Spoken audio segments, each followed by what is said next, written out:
To preface this, while I believe in ghosts, I'm somewhat of a skeptic unless I've seen something concrete or have proof.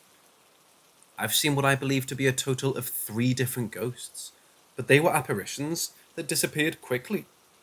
Nothing like this. I recently moved into an apartment, and I think a ghost is finding things for me. Either that, or the objects went temporarily invisible. It started with the base to my iPhone charger disappearing into thin air late one night. I always keep it in the same spot, and my roommate swore up and down that she hadn't touched it. It really stressed me out because I had to go to work the next day and needed a nap to clock in and out. I was very upset and eventually went to sleep. The next morning, when I checked, it was exactly where I left it. One could explain this away as my roommate finding it and putting it there. That's what I thought happened. The next time, the mic to my headset went missing, in broad daylight. It was in its designated spot a few minutes ago, and I was completely alone in my locked apartment, aside from my small bird. I looked everywhere around the couch, talking to my bird the whole time, and bent down to look under it. When I stood back up, my mic was sitting right where it was supposed to be, like it had been there all along. It was at this point I began to suspect something paranormal. I verbally thanked whoever or whatever it was, and then kind of had a short conversation. I'm used to talking to myself or my bird a lot, so talking to air wasn't that weird for me. I got an almost warm shiver up my spine in response. It was comforting and felt safe. I'm not exactly sure how to describe it. This is what made me think they were benevolent with a possible mischievous streak. I got the feeling they just liked being acknowledged. Every time something went missing from its spot, and my roommate wasn't home, because I don't think her to think I'm crazy, I'd talk to my ghost and politely ask for their help finding it. I would inevitably find it where it was supposed to be, at most a few minutes later, and would get that warm feeling again when I thanked them. This went on for a short while. One day while I was alone, I was listening to a story where a woman described having a friendly ghost in her family home. She said it did a lot of things that my ghost didn't do, but then she said that it would find lost items for them within a few hours. That's when it really hit me. I paused the video and asked, "That's what you are, aren't you?" And got a really strong, warm, shivery feeling in response. It seemed happy, so I took that as a yes. Maybe I'm crazy. Maybe it's confirmation bias. I'm still not quite sure what to think. Then last night, while my roommate was asleep, my charger base went missing again. I asked the ghost if they took it or knew where it was, but I got an uncertain / indignant sort of shivery feeling. I thought maybe they were just being stubborn, but then I remembered I had actually left it somewhere other than usual. Sure enough, it was there. I said, "That's what you were trying to tell me, wasn't it?" And got warmth and satisfaction in response. My items still go missing from their spots, especially while I'm alone, and I still find them where after I ask for their return or help finding them. I'm still not certain if the ghost is taking them, or if I'm maybe putting them in other spots I forgot about. What really matters to me, though, is if they're found, which they always are. I'm not sure if the same thing is happening to my roommate, and I don't want to ask, because I'm unsure of her stance on the paranormal.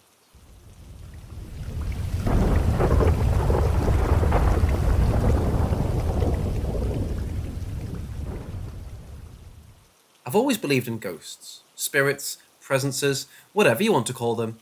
But growing up, I was led to think if it was a childish belief, and that I would grow out of it. That all changed when I heard a story from a family friend of ours. This woman, who we'll call Anne, is a very respectful lady, works for an important company and is overall well-rounded. She has her head screwed in tight. She told us about her childhood back in the old country, and how as a 5-year-old she loved climbing up to the attic, to go out through a roof window and enjoy the view. Aged 5, she didn't quite realise the dangers of doing so. She could easily slip and fall to her death. But one day, as she got up to the attic, an old woman appeared in front of her, sat at a spinning wheel, wearing outdated clothes and with her grey hair pinned back in a bun. Anne got so scared that she ran out of the attic and never dared to try and climb back out of the roof window. Years go by with Anne keeping this story to herself, no longer sure if it actually happened, or if it was all due to the fanatical imagination of a 5-year-old. Until one day, she's at her sister's house for dinner, and her adult niece starts telling a story about how, as a kid, around 5 years old, she loved going to her grandparents' house, run to the attic, and climb out the window to admire the view, never considering the potential danger. This continued until one day, an old woman appeared in front of her. Anne froze, asking for specific details about this woman, and they realised they had the same vision of an old woman, spinning a wheel, dressed in outdated clothes, and with her grey hair pinned back in a bun. They had seen the same thing for over 20 years. I remember hearing the story as a kid and being absolutely shook. And so yeah, I still believe. Annie actually sees it in a positive light. She believes the old woman appeared to protect them, since both her and her niece never claimed out on the potentially lethal roof after that.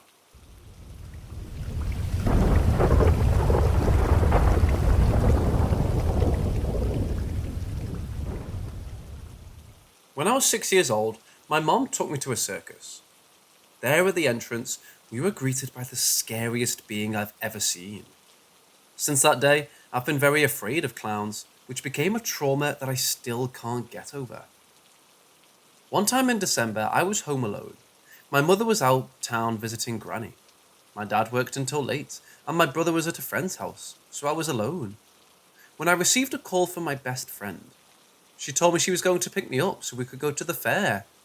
Obviously, I asked my parents for permission, and since they have known my best friends since we were very little, they said yes. The fair wasn't very far from my house, and I was very surprised that they let me walk there, since they never let me go out alone. The fair was located in an empty lot, where it was installed every year. We played a lot of games, winning stuffed animals or sweets, and we ate a lot of sweets. When we were taking a break, we met a clown. I froze for a moment. He just smiled, and we walked around the place while making gestures with his hands and weird faces. To be honest, he seemed to act more like a mime than a clown, but it seemed that he was discreetly approaching us more and more. It was time to leave, and my friend greeted him before leaving. You could see my face of fear at the moment he looked me straight in the eye, but we still kept walking to get to my house. We started talking about how weird that was, and then we started hearing a noise behind us. It was strong stepping. They both turned around and there was nothing, so we kept walking for a couple of minutes. My friend got scared and started saying she'll wait for her parents there, but I told her to go to my house and call them there to be more safe. Obviously, I told him that because I also felt that something wasn't right, and I didn't want to be alone. We both knew that we were being followed and that it was not good.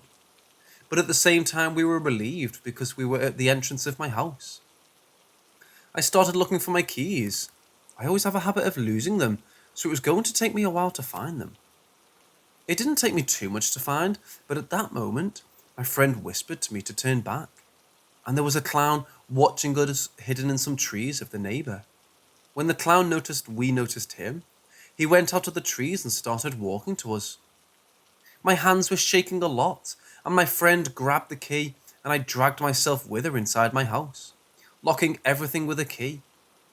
The truth is that we feel a little relieved, since as my family cares a lot about security, the inside door has 3 padlocks and the back door has 4, so it was hard to get in. Immediately, I called my parents to tell them what happened. My father said he'd leave work as soon as possible, but his work is 2 hours from my house. So while he said we should go hide in his room, and he told me I know what to do if someone gets in. Already in the room, I looked out the window, and there we could see the clown standing in the middle of the street watching my house, looking straight at the window, looking at us, like if he was waiting for us. I rapidly closed the windows and we went hiding. My father arrives at a light speed, when driving is very carefree. I skips red lights and everything.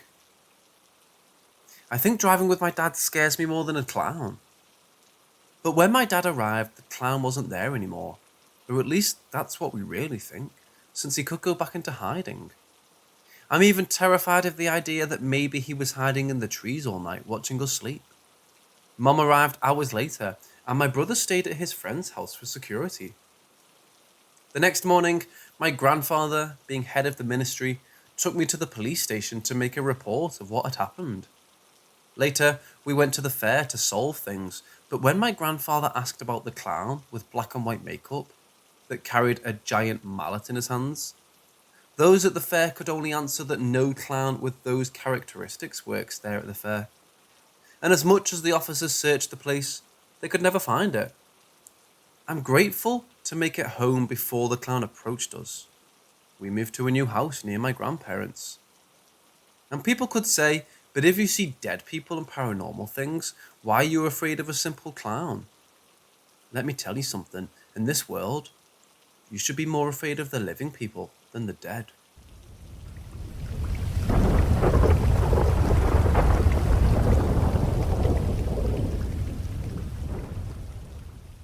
For some context, my grandparents and I live very close to each other. Our houses are literally connected. My house is in the backyard, but it's a few meters away from their house. We have some space between the houses where our dog normally passes his time playing, but this time he was inside. It was at 2:40. I remember waking up because I heard him growling. It was incredibly loud. He even woke my dad from his dream too. I called for my dad and he answered. We both knew that there was something wrong in the other house. I was a bit scared because I thought that someone had broken in. So I grabbed a metal bat that we had in the backyard and accompanied my dad as he locked the gate outside. When he walked to lock it, the lights in the backyard suddenly started flickering. It felt weird and I mentioned it to my dad, but he just got annoyed and said that I shouldn't mind it. We were now outside my grandparents' house. I was going to open the door in the back when my dad stopped me in my tracks. When I looked at him to ask why, he just said, "Call the dog." So I did. He came in a bolt, opening the door quickly and jumped on me. He seemed happy to see us. My dad pointed at the little house that he had in the backyard, and the dog went there to sleep in.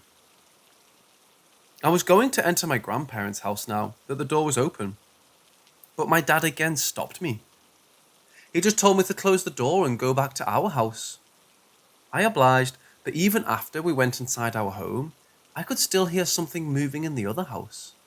It felt kind of like a dog. It was stretching and knocking some stuff.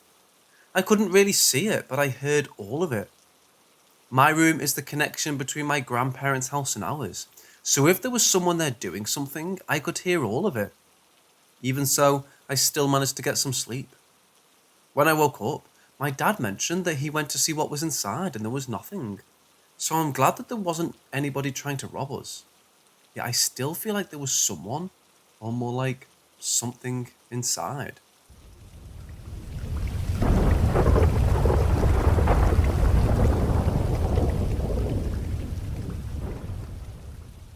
Backstory.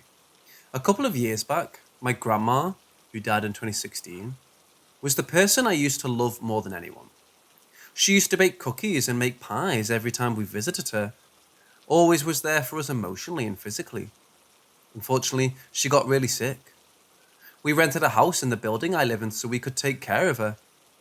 I used to go there after school, play the guitar for her, drink coffee together, and do stupid stuff just to make her smile.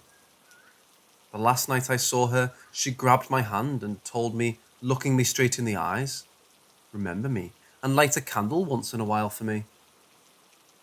I was terrified. I always told her that when I got a car, I would drive her around the city and have fun. That she would look amazing in my sports car. Remember this. Now to the creepy part. I went to her grave for the first time after the burial, since it's in a village a few minutes' drive away. I went to see my other grandparents and was with my girlfriend. I drove my sports car past the cemetery and got a weird urge to go in. So I went. I went to her grave, cleaned it, and sat there for a while. I found myself talking to her grave. I was feeling like I was talking to her. Anyway, I went back to my car, and that's where shit gets odd. My player hasn't worked since I left the graveyard. My lights wouldn't go on. The car was fine. It was checked 2 days ago. I looked in the rearview mirror and I saw in the distance, it was around 3 o'clock, so the sun was super bright, a figure. The next breath I took was full of my grandmother's perfume. I looked back again and the figure was gone. Everything worked well except for my audio. I went back home and everything was fine. We used to watch a series on the TV when she was at our house while she was playing with my hair. When I was at an Airbnb all alone, the same series was on and the perfume hit me like a punch in the gut and I felt a touch on my head. I stay at my parents' when I'm alone. I can always see a figure with the edge of my eye, but when I turn to see, there's nothing. I heard her voice when I lit a candle last night and prayed for her soul to be at rest. I heard her voice just saying thank you. Is this a memory glitch? Is this supposed to happen with traumatizing events? I'm in shock. She used to always say that she won't leave me alone, that she would show me she was with me. 20 minutes ago, I found an old picture of her, like when she was in her 30s. I found it in the middle of my desk on my laptop. My mother, father, and brother swear they never put it there, and my mother has been looking for this picture for the past 3 years. What's going on?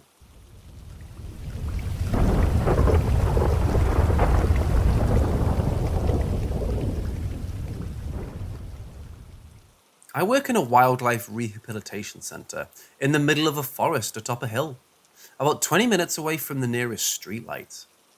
It's a beautiful property during the day, but at night you can hardly see your hand in front of your face, unless the moon is high enough over the trees to shed a little bit of light on the area. For privacy's sake, I won't be giving the name or location of the facility. I started working here last year, usually being put on the closing shift, 11 a.m. to 9 p.m. But we were typically on property until the wee hours of the morning, since the sheer number of animals in our care prevented us from going home before everything was complete. The facility itself is deeply haunted. I've known this since a couple of weeks into my employment. One of the routes for the Trail of Tears actually went right through what is now the property, but more on this later. These are some of the stories I've collected while working here. One night, as we were all wrapping up downstairs and getting ready to shut down for the evening, the doorbell rang. It must have been around 10 p.m. by then, and we close admissions by 5 usually. All of our admissions are by appointment only, but on occasion we'll get a walk-in. With a sigh, my co-worker goes upstairs to greet the person and take the animal down for a quick examination. After a few minutes, she comes back down empty-handed and looking a bit unsettled. Upon being asked what the problem was, she answered, there was no one at the door, and there's no other car in the lot. This has happened at least 2 other times. I've always been a little sensitive to the paranormal, but I'm pretty skeptical by nature. I want to first rule out any other possible scenario before jumping to the conclusion of something otherworldly, so I chalked these situations up to an electrical error. The building took on a whole new energy at night. Rooms of the facility that were well lit and normal during the day felt more ominous at night. I never wanted to be alone inside by myself after 8:30. After 8:30, things get weird. Mostly, it's just the feeling that I'm being watched or thinking I see something out of the corner of my eye. It's all just very unsettling. As one of our interns was leaving one night, she said she heard someone calling to her from the parking lot. Psst, hey, over here. There was no one there. One night, my co-workers went outside to finish up animal care in some of the outside enclosures that hadn't been done during the day, and I was left alone inside to finish preparing diets for some of the raccoon babies we had inside.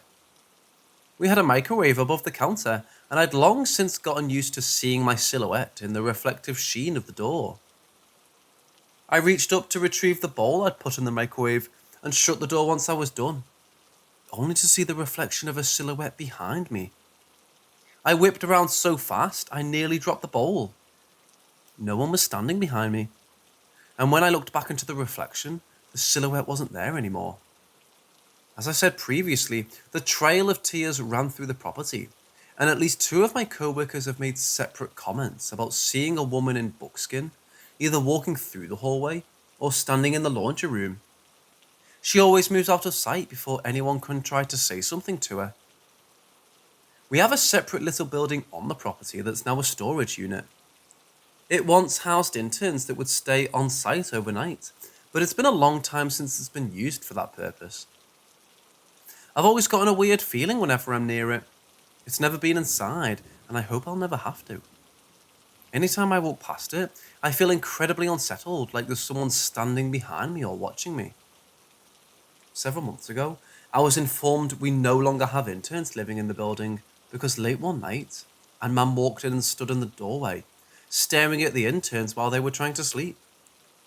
Since then, we've installed trail cams and security cameras all over the property. There's a million more stories I can tell about this place, and maybe one day I will. So far, these are the only truly paranormal ones I have to tell.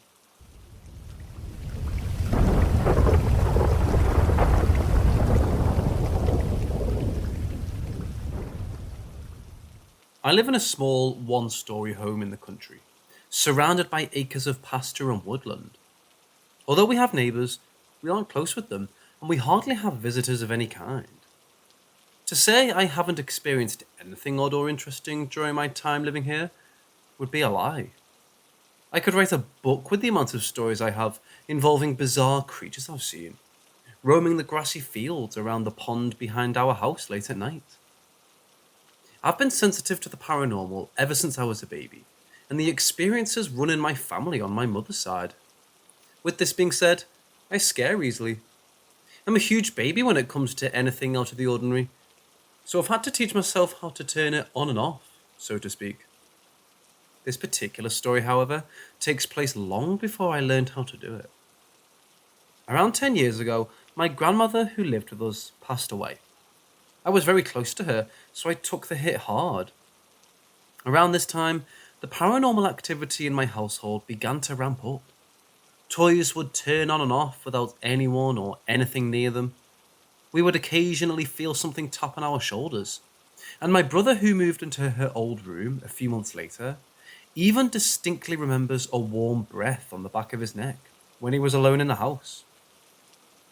We were all rather calm about it, as we believed it was my grandmother hanging around to help ease us into the transition of life without her. I never felt scared or in danger. That is, until one night. I'm a very light sleeper. I inherited that from my mum as well.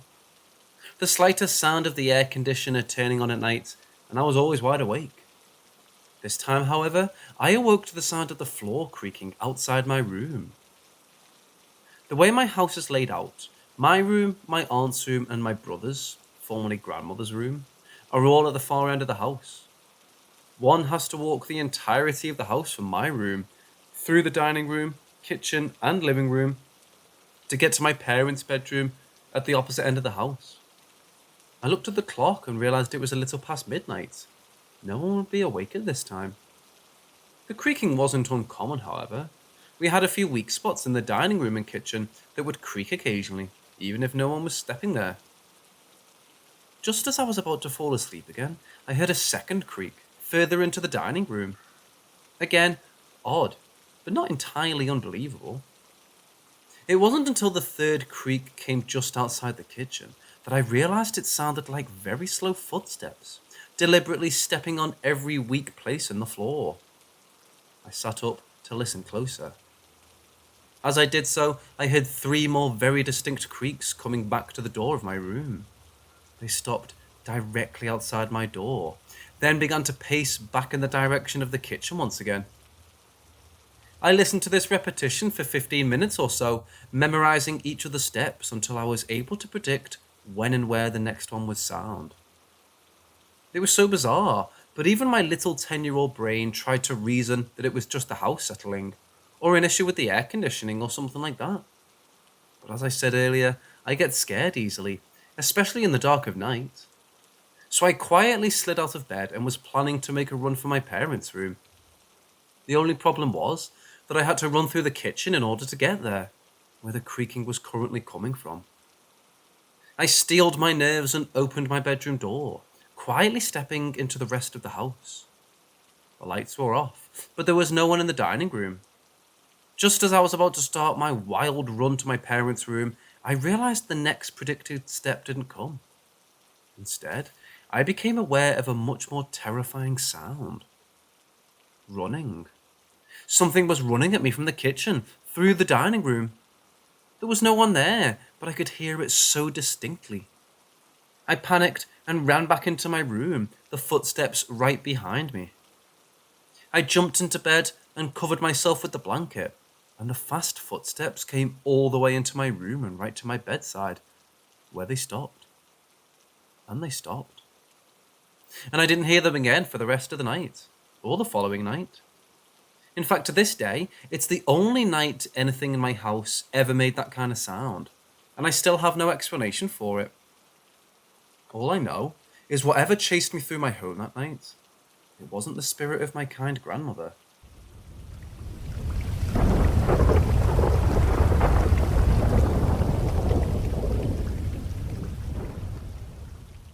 He and my mother were very close growing up and had a strong bond. They connected in a way my mother didn't do to any of other siblings, so when he passed away, my mother took it extremely hard. I was still a baby at the time, so I regrettably don't have any memories of the remarkable man my mother tells me about, and even to this day, she can hardly talk about him without tearing up. When we do get to talk about him though, the subject of the paranormal always comes up. You see, when I was a small child, I always looked forward to spending my days at Grandma's house. I always loved playing with my toys on the kitchen floor and watching Disney VHS tapes in the living room. I always hated nap time though. The house was a small, older, two-story home in a hilltop area of a relatively well-known city, and my grandmother lived in it for the majority of her life. When it was nap time, I'd be placed in my crib in a quiet bedroom on the second floor. I was never comfortable in that room. I always attributed it to my rebellious child brain, associating it with the dreaded nap time. But looking back at it now, I believe something else was to blame. Sometimes while napping in my crib, I'd like to sit there and watch the bars move, as I'd recount to my mom years later.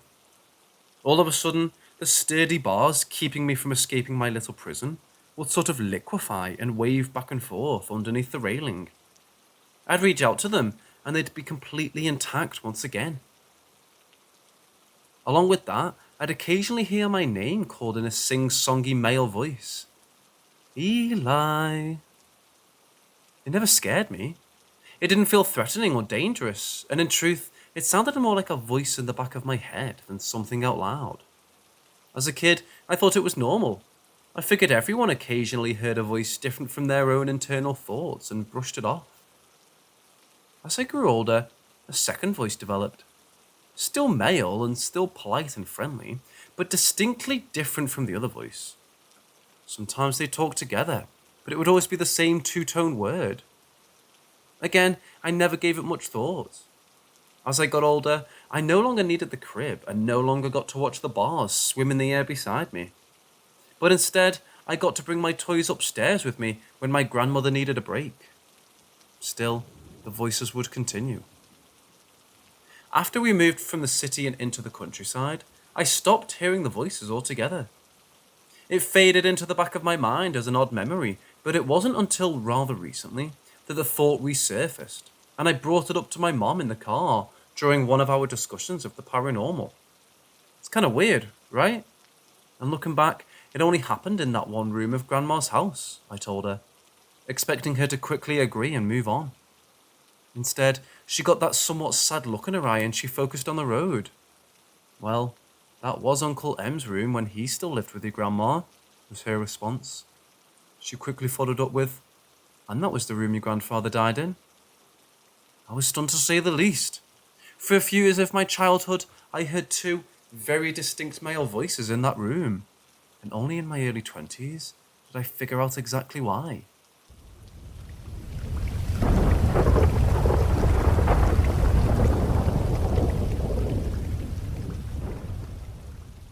This was about 2 years ago. It happened over 3 days. Also, a dear friend of mine had made me a protection bracelet prior to all this happening. Even though I don't seek them out, spirits have always seemed drawn to me.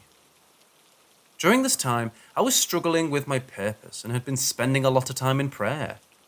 I would ask God what I should do with my gifts and talents. Day 1. One night, while I was saying my evening prayers, I heard a deep, rough-sounding voice say in my ear, "I can give you power." A chill ran down my spine and all my hair stood on end. I continued to pray though, the same prayer, but also for protection. The room felt very heavy and cold. The voice said it again and much louder. I immediately responded with, "No, you are not welcome here." It laughed, but backed away.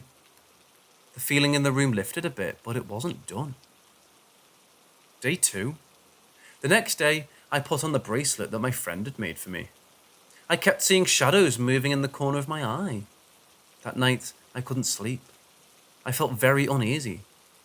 As I was laying in bed, I saw a huge shadow move across the ceiling right in front of my eyes. I felt something prick my skin. My protection bracket had snapped. Beads went everywhere, and the metal looked like it had been burned. I started to pray again. As I prayed, I heard other voices telling me to keep praying. They would say their names and then tell me to keep praying. I stayed up for the rest of the night. Day 3. I got up and prayed around the house.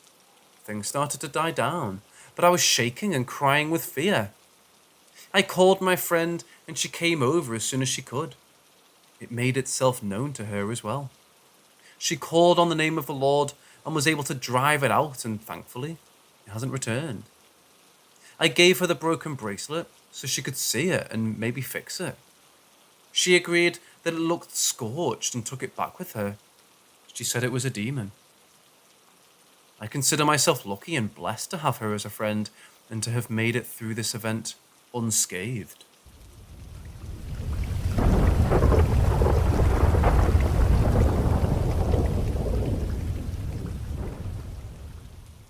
To start with, I come from Eastern Europe, Ukraine to be specific. Ukraine is a fascinating country because while being an advanced society, Ukrainians hold old beliefs and follow traditions established centuries ago. This old set of beliefs and values is what causes our people to search for answers to questions they do not have the courage to ask themselves, from traditional or religious rather than scientific sources. This is exactly what happened in my case, and to this day, I have no explanation for the following. We were about 4 to 6 years old when everything started. My kindergarten classmate, previously a happy and healthy friend of mine, suddenly started becoming lethargic and began wasting away day by day. Everyone noticed the unforeseen changes in her appearance and behaviour. Teachers, nannies, other parents, and us kids. Although we didn't necessarily understand that something bad was happening to her. Things were progressing pretty quickly, and in a matter of weeks, she looked skeletal. Her skin was pale grey, eyes sunken, and she always had this woeful look in her eye. This is when even the least attentive ones of us noticed that she had become a mere shell of that cheerful girl she previously was. Worst of all, nobody knew exactly what was happening to her. I remember my mom told me that her parents took her to several doctors, yet nobody seemed to understand what the problem was. This is when our parents stopped trying to seek out doctors to examine her, and instead opted for a traditional healer. By the way, a typical moniker for a female traditional healer in some of the Eastern European countries is babka. Most of them are female, although there are a few male healers out there, I'm sure. Thankfully, this babka did help my friend, and she miraculously recovered, almost in an instant. The babka claimed it was a maleficium that was slowly killing her, a curse as I understand it. None of us ever found out anything about her situation beyond this blunt, yet perplexing fact. As my friend was struggling with her malady, I started having recurrent nightmares. These nightmares were unlike any I have ever had to endure before, and now that I think back to them, the only thing that comes to my mind is a bad trip that repeats every night without a known trigger.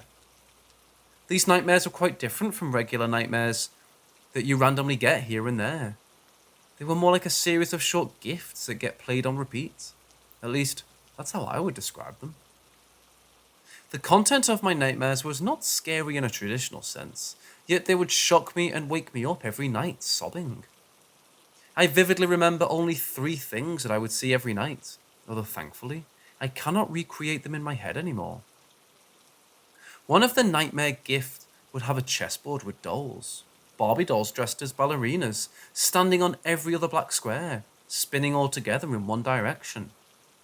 Another just consisted of me looking at the street in the summertime, through the eyes of someone behind a wire mesh fence. The third would just be a textured paint on the wall, a dark reddish-brown wall with specks of blue here and there, that I would see from afar, again through somebody else's eyes, or very close, like through a macro lens. These things sound like they do not belong in a nightmare, but please believe me when I tell you that nothing else terrified me more than coming back to these dreams. The dreams where I got to look through somebody else's eyes were the worst for me. This is when I felt the most unexplainable, raw fear, but not as the person who was watching. That person was nothing but curious and eager to see more of what they were looking at. The fear I felt was something that someone who was being watched would feel. Every night, I would go back to sleep and see these same things over and over, until I woke up screaming. Over and over, on repeat. My poor mother could no longer watch me suffer, so just like a normal Eastern European mother would, she decided to take me to a babka. Here's where it gets blurry. I do not remember if it was that same babka that helped my friend, but this one was recommended to my mother by someone else. Sadly, I do not remember much about my visit to this woman's house. I only remember that it was a gloomy winter day, and that she lived on the other side of our town. I cannot quite picture her house anymore, but I do remember her. She was a woman in her 70s, had white hair, icy grey eyes, and she was missing a hand. We had an interesting first encounter. She scared me shitless, and she told my mother that I, a child, had the eyes of an old soul who lived 1,000 lifetimes. Needless to say, she made a great first impression. What followed was a traditional ritual of egg cleansing. She sat me down on a chair in one of the rooms and started rolling an egg all over my head and face with a stump. Unfortunately, I do not remember what the outcome of that ritual was, but I did learn from my mother later on in my life that the yolk should not have any black spikes in it when you crack the egg after the ritual. She never told me if I had any black in my egg then, but I hope I didn't. Black particles in a post-ritual egg mean there was a curse or bad energy that the egg removed from the receiver from this procedure. Needless to say, that ritual did not work. The nightmares were back, more intense than ever before. My mother was really concerned, and I believe she even considered taking me to the doctor, but she decided to try something else as a last resort. A little backstory. My mother could not get pregnant for years before she had me, and even when she did, she ended up miscarrying a few times. She had quite a few health problems, which resulted in her living with only one piece of one of her ovaries that the doctors kindly left her with, just because she didn't have any children yet. Of course, everyone told her that getting pregnant is virtually impossible for her, but she never lost hope. Being quite desperate, she resorted to church, and one of the priests there gave her a belt with a prayer, Psalm 91 to be exact, for her to keep and wear when she does get pregnant. Sometime later, she got pregnant with me and wore it throughout the pregnancy. Everything went well. She had my sister afterwards too, and she kept the belt. I think she has it to this day. The last bit of this story is what I'll always remember with tears in my eyes. I'm trying to compose myself, but this event is still so vivid in my memory. When I was having yet another one of my nightmares and woke up screaming and begging for my mother to come to my room, she walked up to me with this belt in her hand and sat next to my bed. She told me to try my best to relax, and as I was laying there in my bed with my eyes closed, she read Psalm 91 from the belt over me. As she was reading the prayer, I fell asleep. She said that a single tear fell from my eye when she finished the prayer, and I never had these nightmares again. To this day, I cannot find a satisfactory explanation of what happened. I have many questions. Was my childhood friend cursed? Does my experience have anything to do with hers?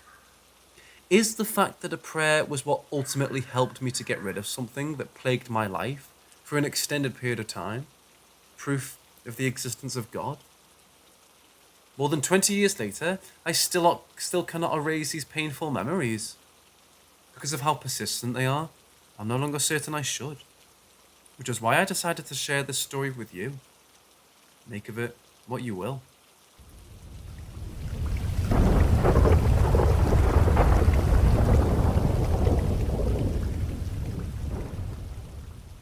Some backstory.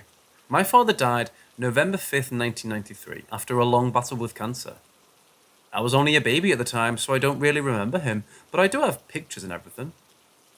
When I was much younger though, I'd always talk to him and have a little conversation with him, which actually led to some school staff thinking I was legit nuts and having me evaluated for mental illness. What I do remember about being a kid was feeling someone holding my hand or touching my face all the time. I remember hearing whispers like all the time and everything, but I didn't even remember it until I heard a recent EVP that got me all messed up. So to keep the story as short as possible, I'll skip to the good stuff. I work for a local hospital, and I applied for another position within the company, and had just left my interview when I decided to visit my father's grave. His gravestone is one of the flat ones, and that day it was pouring outside. So after looking where I thought it was for a little bit, I just gave up and sat in my car. As I'm sitting there, I thought about the shows on TV where they do the recordings and everything, and decided I would try it because, why not? Now at the time, I was crying, so you can hear that in the recording. But underneath that, you hear a voice say, "My name. It's okay, I'm right here. I'm right here, it's okay." Over and over. Hearing that just put me into shock because I really didn't expect to hear anything. But since I've caught several intelligent recordings that I just can't explain. Then a few days ago, things intensified. I was watching TV in my living room when all of a sudden I heard what sounded like someone getting up out of a dining room chair, except I'm the only one there. I then hear someone push the lid to my garbage can like they're putting something in it, and I just freak out because I can see into my kitchen and there's nothing there. So I walk into the room and I walk up to the kitchen table and just kind of push down on the chair to see if it made the same sound. And all of a sudden, the trash lid flips again. I look at it for a second and just take off back into the living room because at this point I'm basically over it and it happens again 2 more times. At that point I'm just like, fuck this, and decide to take a shower to relax. But later on I start recording again and I ask who's there and why, and all I get is this: "I'm just here to make sure you're okay." So I tell it that I'm scared and I don't want to be bothered, and after that you hear, "Alright, okay." And that was it. I don't even know what to think of that. I don't even know who it is.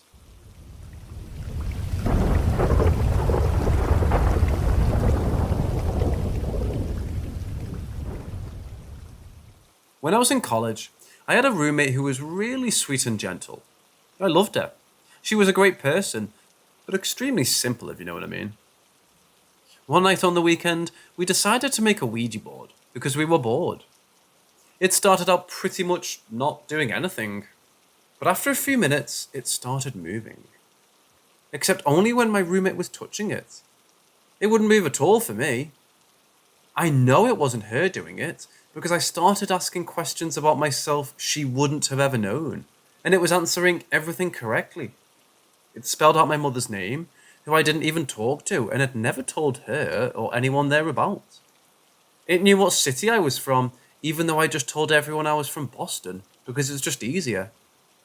It knew my father's name, who died when I was only 9 months old. It knew everything.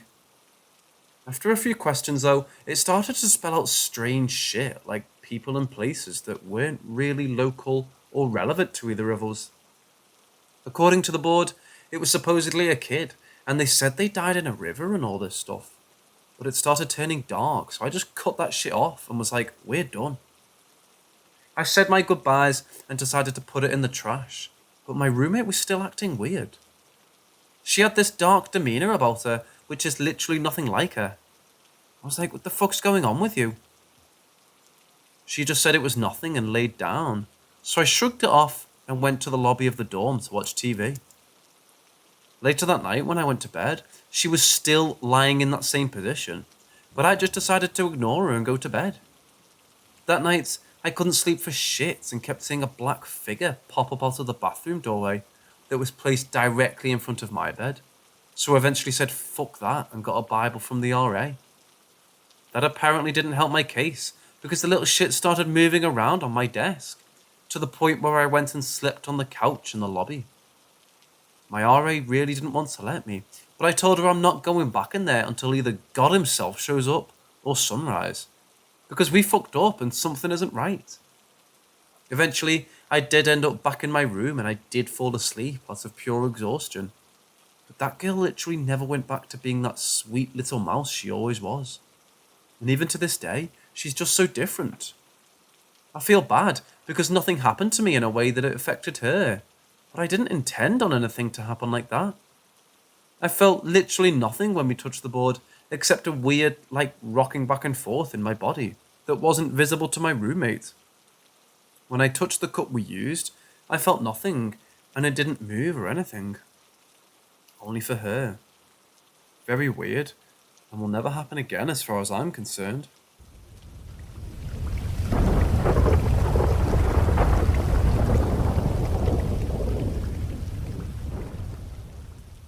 I wish I could have recorded it, but even so, I think that would be creepy to see. To start, I believe in spirits, aliens, and everything, but with explanations and findings. I've seen my fair share of spirits and interesting things, but this event was strange. Late at night, around 12 AM, me and my friend were at a park. This park is gated, keep in mind, has lampposts around also. This park generally is a nice to relax at and feel the summer air. At the gate, small shrubs outline the whole park fence. It's not bordered, it's just bars. We were about to leave when I stopped right before we exited. I saw a rabbit in the centre and then hops left. I really didn't think anything of it. Just before, there were brown bunnies running around, but this one was white. Right when it passed the small shrub, it morphs into a cat, like it's some Harry Potter movie. The white fur is just turning and morphing, I can't even describe it. At this point, I thought I was hallucinating. I was stunned and I was about to ignore it. Maybe it was my brain. Maybe I'm just experiencing something else because I've seen spirits. This was just different. Although my friend next to me says, what the fuck? She saw what I saw. And I asked if she saw a rabbit morph into a cat, and she said yes.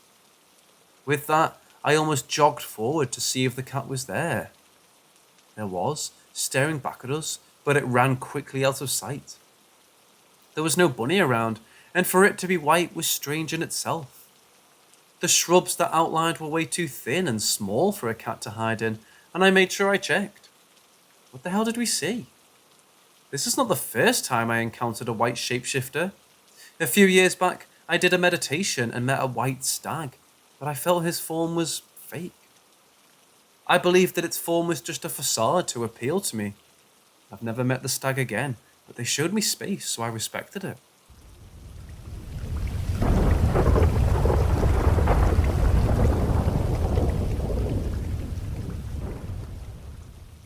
For reference, I live in Sweden, and my family is very anti-religious. The house we live in is fairly old, dating back around 100 years. My dad is a very productive person and always gets new hobbies to try. One day, he decided to start a bee farm in our backyard. When you take care of bees, you need a room that's very clean to keep out bacteria from the honey. He decided to use our shed in the backyard, which is extremely small. The room can fit about 2 people. In the room, we have one desk which has a couple of drawers in it. In those drawers, we keep all the necessary equipment when making the jars of honey. So my dad had to put labels on each jar of honey, which is a very tedious process. The labels are on a huge scroll about the size of an average adult small arm in diameter. Me and my dad were putting labels on the jars for about 30 minutes before he went outside for about 10 seconds to grab some air. I can see him the entire time. When he gets out, he puts the scroll on top of the desk. While I was watching, I took out my phone. When he comes back in, we proceed to start again, but from nowhere, he asks me where I put the scroll. I tell him that he put the scroll on top of the desk, but it's not there. Without the scroll of labels, we couldn't continue working. We start looking all over the room, but nothing. As I described earlier, the room was tiny, which is why it's so odd for it to disappear. We searched everywhere, behind the desk, in each drawer, outside, but still nothing. This happened about a year ago and it's still freaking me out. Usually when me and my family experiences something paranormal, we blame it on something logical and ignore it afterwards, but this incident cannot be explained. There's seriously nowhere for it to have disappeared. That's what's freaking me out. Even in the unlikely event of it rolling outside, me and my dad would have easily spotted it or just heard the roll. Moral of the story, gnomes might still exist in Sweden.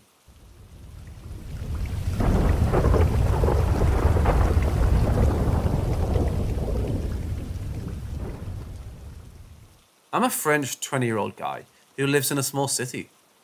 I believe in the paranormal and I'm really interested in it. I had some sleep paralysis when I was young, but it stopped at approximately the age of 10. Since then, I've had no problem sleeping, rare nightmares, and absolutely no sleep paralysis. I'm not scared that easily, and I've never thought that the place where I would have the most scary experience in my life would be my girlfriend's house. So yesterday, I went to sleep at my girlfriend's house. She just got a new bed from one of her cousins. She doesn't know him that much since her family just reunited about a year ago. It was the first time I slept with her on that bed. I fell asleep. Here starts the dream. I dreamt about my girlfriend taking about a 5-year-old girl named Christina. When she was explaining that, I saw behind her the hand of a young child coming from behind the bed and waving at me. I didn't react, as I thought that it was Christina. I fell asleep in my dream just after that. Now, sleep paralysis. I wake up, and my girlfriend isn't next to me, as she would have been. I don't react at first, as she often leaves to drink some water or go to the toilet. But after a few seconds, my back got really cold. The kind of cold that makes you really uncomfortable, as if someone was touching you. Just after that, I heard a young girl's voice saying approximately this: "It was cold under the bed, I'll come next to you." Besides the scare I got, I suddenly felt really sad for no apparent reason and started to cry. I tried to move, but was completely paralyzed. I saw someone next to the room's window and tried to speak, thinking it was my girlfriend. No sound came out of my mouth. This paralysis ended when my girlfriend came back into the room about a minute later. I waited a little, really shocked, and still scared and sad about what just happened. When I explained everything to her, I cried again as if something horrible had happened. The weirdest thing is that the first thing I said is, "Where does this bed come from? Do you know Christina? There was a stillborn baby next to me." I was sure that it was that, even if there was no clue of a stillborn baby in my nightmare or during my paralysis. What do you think about this? Do you think it's a good idea to talk about this dream to the cousin who gave her the bed? Has anyone had a similar experience?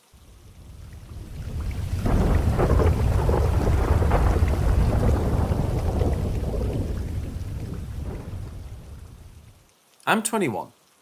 The events that I will tell you happened when I was around 15 or 16. I was fascinated by abandoned buildings at that time, and the first one that I found close to my house was an abandoned hospital. The hospital was first built in the early 1900s as a sanatorium, which was bought in the late 1980s by the regional hospital to become a palliative care centre. My first visit was one that started all the curiosity that I had about this place. In the beginning of the summer, I came to this 3-story hospital. Our first goal was to take pictures of this beautifully decayed place. Everything was fine until we arrived on the 3rd floor. My friend suddenly started to panic and, being a bit aggressive, yelling to me, "Let me get out!" I first thought he was joking, but he looked really scared of something. Since I didn't want to leave, I accompanied my friend outside and came back inside alone to take pictures of the empty corridors of the 3rd floor. The weird thing is that when I asked him about this a few minutes later, he didn't remember being aggressive or scared. He just remembered that we went out together. I didn't have any particular feeling about the place during the visit. I was just excited because it was my first time in an abandoned building. Not scared, just excited. My second visit was with another friend. I didn't tell her about what happened during my last visit. Like the last time, things started to become weird when we arrived on the 3rd floor.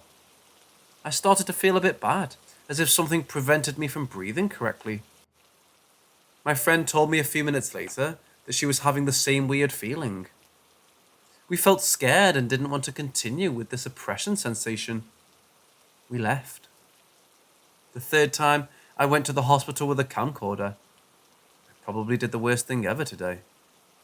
Before our second visit together, we watched some paranormal videos on YouTube and wanted to get some answers to our feelings on the 3rd floor. During the whole visit, we asked some questions to the supposed entities that lived in the hospital. We got what we interpreted as an answer in the basement. Since our last visit, things have been moved and destroyed, probably by vandals. I asked, "Did you move anything here?" In the video, I could clearly hear, "It's not us." The other voice that I recorded was in the church part of the sanatorium. It happened just at the moment we were leaving it, a voice whispering, "It's the death."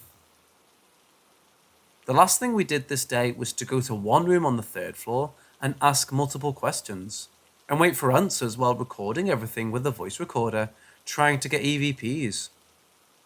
After a few minutes, we saw a shadow moving really fast, and we heard what sounded like heavy steps running on broken glass just behind us, in the dead-end corridor. I immediately ran to the direction of the noise, and my friend and I looked everywhere in the hospital. No one was here. We ran out and left the area, promising that we'll not try to get any contact with those entities. The following night, I had sleep paralysis. I don't often experience that, with this black silhouette staring at me in front of my bed. This might have been a coincidence, but it was quite weird that it happened just after this scary episode. After all those experiences, I returned to the hospital alone sometimes again. Sometimes I didn't have any bad feelings in any part of the hospital and was able to capture every picture I wanted. Some others, I had the feeling that I wasn't welcomed, was oppressed, and didn't have the courage to take the pictures I initially planned. As I told you, I was 15 or 16 when all of this happened. Now, the building is sold and under security. If I had the same experience today, my judgment about the events would probably be different.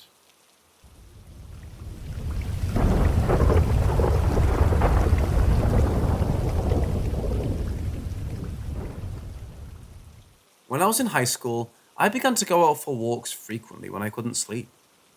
They helped tire me out and get thoughts out of my head. One night, I was walking with my friend who I will refer to as M. M shared my little pastime for similar reasons, and because her home wasn't very inviting for her. On this night, we wandered around for a while until she waited to go home. Since we were in the middle of a conversation, I decided to walk with her at least to the expressway, so we could finish up the convo. When we neared the area, however, she stopped and stared to the left into a patch of trees behind a parking lot. When questioned, she told me she saw someone step towards us from the trees, but they disappeared when she did a double take. Being a teenager full of bravado, I drew a knife from my belt and walked over to investigate. and found out that the trees hid a sharp decline in the land. I didn't see anything besides a creek, so I went back to Em and asked her exactly what she saw. Apparently, she saw what looked like a hooded figure step out of the trees towards us, but that simply isn't possible with the dip in the landscape, because she said it stepped straight out. While she was explaining, I saw movement in the top of the trees and saw some unshapen blob floating in the air. It kind of looked like active camo from the Halo games. When I noticed it, it shot out over the expressway and disappeared. When a man walked by and startled her, we laughed it off and went our separate ways. Now, I had never really heard of shadow people before, but I swear to the gods, I started seeing them when out on my walks. A figure here, another there. One was even walking towards me from the front at one point before it disappeared into thin air. But they never bothered me much, just were off-putting. The experience that stopped these walks, however, was the scariest thing I've ever experienced. I had gone to the gas station nearby to get some snacks and a drink, and while I was walking down a side street to get to mine, I felt my headphones get tugged off one side and snapped back into my head. I expected to see M standing there, but I wasn't so lucky. I instead saw a face. I don't know if there was a body though, because I didn't have enough time to look. It was greenish, mottled skin that looked soaking wet and rotting. Its hair was also soaking wet, matted and tangled. It had no eyes, just two black shadows, and its nose looked like it was rotted away down to the bone. The part that freaked me out the most was the mouth, hanging agape, dirty, and it had way too many teeth to be normal human mouth. I hightailed it home and refused to go out at night again. I did some light research and found no records of a drowning at the time, so for the life of me I can't explain it. At some point later, I don't remember exactly how long, I also heard a growl in my room before an electrical buzzing noise that resulted in a light bulb exploding. That night is hard to remember past that point, because my ex guided me through some rituals per her faith. The final experience I had was recent, about a year ago. I had returned from a visit to my girlfriend at the time, and decided to go for a walk to clear my head of the negativity. While walking, I felt like I was being stalked, and at one point I noticed a white massive energy dart across a lawn to my right. As strange as it sounds, I don't think I saw it so much as I just felt it was there. I could see it, but also couldn't, and I suppose I just don't have the knowledge to describe it. I hurried around a bend in the street and began to text my ex before my phone shut off and wouldn't turn back on. This turned into a sprint as I got home. I tried my phone again and it turned back on, no problem. I'm moving out to the area anyways, but this was the last straw, and I don't think nightly walks are ever going to happen again. With all of this said, can anyone help me understand what in the hell was happening? I only had one experience in my home, the rest were all in the surrounding neighborhoods.